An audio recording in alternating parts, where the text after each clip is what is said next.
जय हिंद दोस्तों। 9 नंबर का चक्कर, ये सेना के अंदर 9 नंबर का चक्कर आखिर है क्या?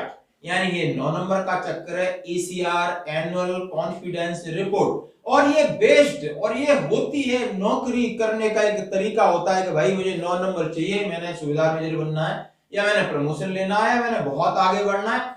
आखिर है क्या? मैं आज अपने सिपाही से लेकर सूबेदार मेजर तक के जो भी जवान है और जेसीओ उनको एनुअल कॉन्फिडेंस रिपोर्ट के बारे में बात करना चाहता हूं।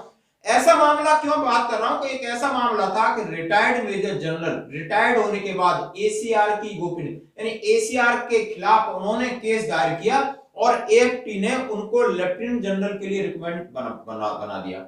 हमारे बहुत सारे ऐसे जवान हैं जेसीओ ने एसीआर का पता नहीं होता है आखिर एसीआर कैसे भरा जाता है, क्या क्या प्रॉब्लम्स होती है। ये तो कोई जानबूझ के आपके साथ टेम्परिंग करता है, आपको एनआर कर देता है, नॉट रिकमेंड करता है और आपको पता ही नहीं चलता है। आप भी उसके नीचे साइन कर देते हो, लेकिन आपको जागरूक होना है कि साइन कर दिया है, लेकिन इस एसीआर को आज मैं आपके इस एसीआर पे आपका पूरा अधिकार है कि आपके साथ गलत हुआ है तो आप इसको कैसे सही कर सकते हो। इस वीडियो को अंत तक देखिए।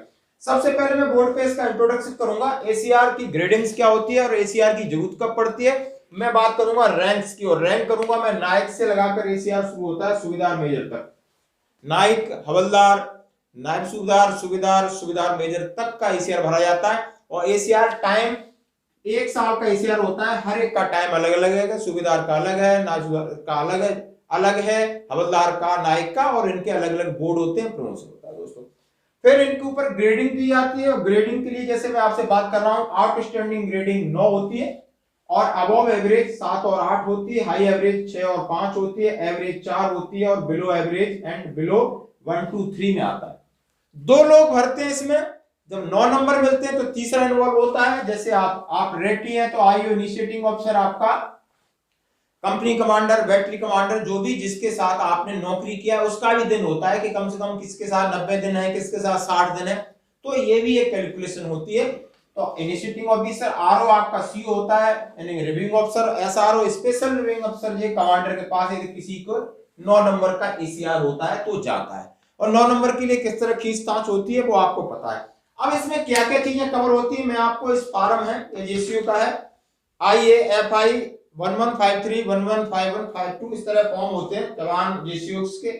और इसमें पहला है आपका, इसमें लिखा है कॉन्फिडेंशियल हमारा JCO NCO part 1 professional data और आपका सर्विस रिकॉर्ड। आपका प्रोफेशनल डाटा यानी प्रोफेशनल आपने क्या क्या काम किया, सर्विस डाटा, एसीआर किसका है, फिर पीरियड कब से कब तक है, पूरा कोर्स सिस्टम है, सारा चीज लिखा हुआ है। कौन सा टाइप का एसीआर है, एनुअल है, अर्ली है, डिले है, एडवर्स है, रिव्यू है।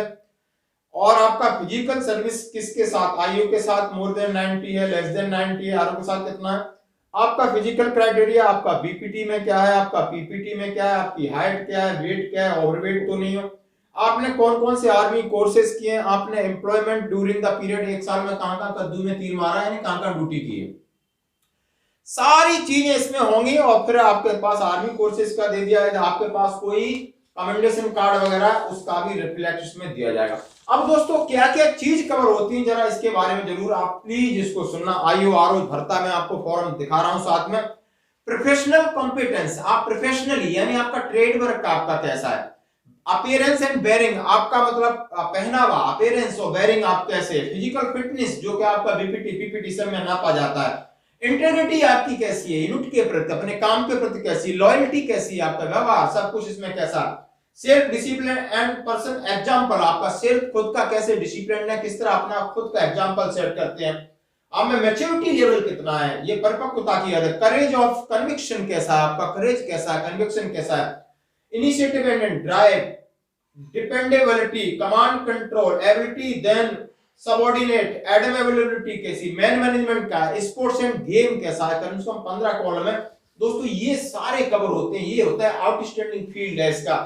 और हर एक फील्ड के अपने अपने मार्क्स होते हैं और हर एक फील्ड में आपको 1 2 3 4 5 6 7 8 9 किस में टिक करना है वो इस तरीके होता है। फिर ओवरऑल ग्रेडिंग इसमें से निकाली जाती है।